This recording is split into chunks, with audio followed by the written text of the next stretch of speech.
Hello everyone, I'm here today to teach you lesson 1.6, and the big question is, how do you determine if a number is prime or composite? Some key vocabulary words you definitely want to know for this unit is a composite number is any number greater than 1 and has more than 2 factors, and a prime number is a number greater than 1 but only has one set of factors. Alright, so let's get started. Okay, let's start with common mistakes that most people make. Some people think that all prime numbers are odd numbers. This is the furthest from the truth. Let's start with the examples of 5, 5, and 9. Both numbers are odd, however, both are not prime numbers. For example, if I wanted to make the array for 5, I can only make 1, 2, 3, 4, 5. This is the only array that I can make to equal 5. I could try 2 rows where I can go 1, 2, 3, 4, 5. And as you can see, this array is not complete. So the only array that I can make for 5 is 1 times 5. Let's see if the same is true for 9. We can make an array of 1 times 9, which is 1, 2, 3, 4, 5, 6, 7, 8, 9. This is definitely one array. However, I can make 3 rows of 3.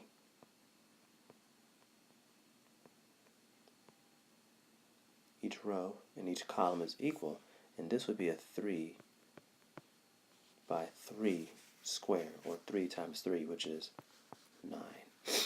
So you can see that even though both of these numbers are odd numbers, both numbers are not prime numbers. 9 would be considered a composite, 5 would be considered a prime. Okay, today we're going to see if we can use rectangular arrays to figure out if a number is either prime or composite. Let's start with the number 7. I want to use an array to figure out if the number 7 is prime or composite. First, I'm going to start off with a really easy array for 1 times 7. The array for that looks just like this: 1, 2, 3, 4, 5, 6, 7. You can see that this array is a 1 by 7. I have one row, and each row has the same number of dots, making it equal. So this is a 1 by 7 array. Now I want to see if I can make another array. Let me correct something here.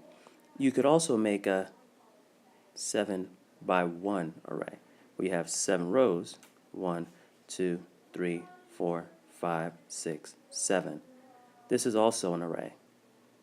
But as you notice here, we use the same factors. So these two arrays, even though they look different, but they're using the same factors, just in different order. That's also known as the commutative property. So now we want to see, can we create another array using other combinations? So let's go with a 2-row array. So we're going to go 2 rows. So right now we know that 7 is prime because we have a 1 times 7, and we know that prime number is 1 times the number itself. So let's see if we can find out if there's anything we can multiply 2 by to equal to 7. So we have 1, 2, 3, 4, 5, 6, 7. I can see already that this array is incomplete because not every row has the same number of dots in it. So we know that we cannot multiply 2 by another factor to get 7. So far, 7 still seems like it's a prime number. Let's try a 3-row array. And now we're trying to see if I can multiply the factor 3 by another factor to equal 7. So let's see, we got 1, 2, 3, 4, 5, 6, 7. Once again, this array is incomplete because not every row has the same number of dots. So this makes it incomplete. So we know that looking at this array with 3 rows, there's nothing we can multiply 3 by to get 7. And we can probably continue on and on and on and find out that 7 is a prime number, because the only way that we can get... Okay, let's try another example. Let's use the number 9. We know that 1 times 9 equals 9, and we can create an array for that. We can know that we have one row and 9 dots in a column. So 1, 2, 3, 4, 5, 6, 7, 8, 9. This is a 1 by 9 array. We have one row and 9 dots, or 9 columns. And we could also use the same as before. We can do a 9 times 1. And that would look like this. 1, 2, 3, 4, 5, 6, 7, 8, 9. And that'd be a 9 times 1 array. But once again, even though we created two different arrays, we use the same factors. So right now we know that the factors are 1 times 9. Now we go to see, can we multiply anything by 2 to create 9? And once again, we're going to start with an array. And we're going to go by 2 row array, and then we're going to fill it in with 9. So 1, 2, 3, 4, 5, 6, 7, 8, 9. Once again, you can see that this array is incomplete because not every row has the same number of dots. So we know we can't multiply 2 by another factor to get 9. So right now, we still have to think that 9 is a prime number. Let's go on to 3. So let's see if we can multiply 3 by another factor to come up with the number 9. So we have 1, 2, 3, 4, 5, 6, 7, 8, 9. This is a perfect array. Every row and every column has the same number of dots. Right off the bat, we now know that 3 times 3 are another set of factors that could be used to multiply together to get 9. This automatically proves that 9 is not a prime number, but 9 is actually a composite number, because now the factors for 9 are 1 in itself and 3 times 3. We have more than 2 sets of factors, which proves that 9 is now a composite number. So remember, you can use arrays, as I modeled here for you, to help you to figure out if a number is either prime or composite.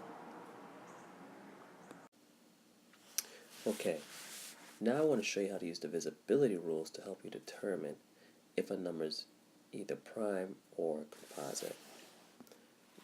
I like to use divisibility rules for larger numbers, 3-digit numbers on up.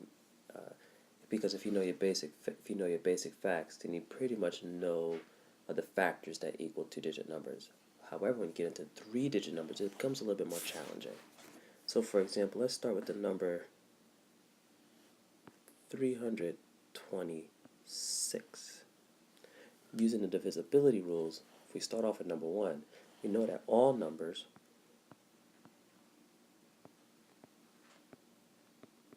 are divisible by 1. So 1 times 326 is 326. So right now, it's considered a prime number.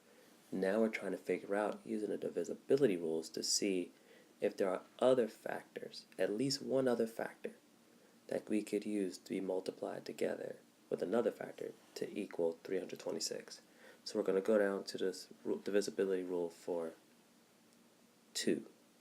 Remember, when we use the divisibility rule for 2, we ask ourselves, is the 6 an even number? Because the divisibility rule says you want to look at the number in the ones place, or the last number or digit in the number, to see if that number is even.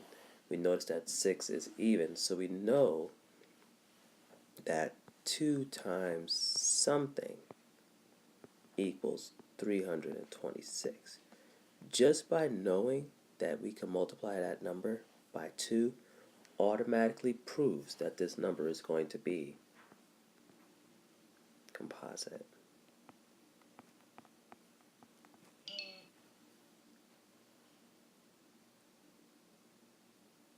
Because remember the rule for prime or composite numbers, a number is considered prime if it only has one set of factors, 1 times the number itself. And in this case, we know that we can multiply 2 by some other number to get 326, automatically proving that it's no longer prime, but this number is composite. Let's try another number and see if we could use the divisibility rules to help us to figure out if it is prime or composite. Let's use the number 393. So in this example, we know that it could be 1 times 393 for the first divisibility rule, and it equals 393. So right now, we know that 393 can be multiplied by 1, and we get 393. So this right now is proving that it is a prime number. Now we got to see if there are any other factors that we can use to help prove that it's a composite number. We're going to go down to the divisibility rule with using 2. We notice that once again, we're going to go look at the number in the ones place. We notice that this time 3 is an odd number, so we cannot use the divisibility rule for 2. So far, 2 cannot be used. This number is still considered prime. Now we're going to move it down to some of the other divisibility rules that we know. Let's use the divisibility rule for 3. Remember, for the divisibility rule for 3 says that we have to take each one of these digits and add them together to come up with a sum. So we're going to go 3 plus 9 plus 3. And we add that together, we come up with 15. Now, the divisibility rule says if the sum of the digits equals a number that's divisible by 3, then this whole number is divisible by 3. So we have 15. I'm going to put 15 inside my fact triangle. 15 is the sum. We know that we're trying to figure out if it's divisible by 3. Is there any number I can multiply by 3 to give me 15? The number would be 5. So 393 is divisible by 3. So right now we know that 1 and 393 are factors, but we also know that 3 times some other number also equals 393. This proves that this number, 393, is composite. So you can use your divisibility rules to help you to figure out if a number is prime or composite.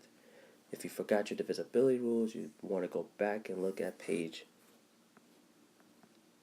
11 in your SRB. If you need to, you can definitely go back and rewind this video, listen to it again, follow my examples. But I've also added an additional resource on the next page of this presentation, and that should take you to another video that should also be able to guide you through. Once again, good luck, and if you have any questions, write them down and be prepared to share them with me tomorrow.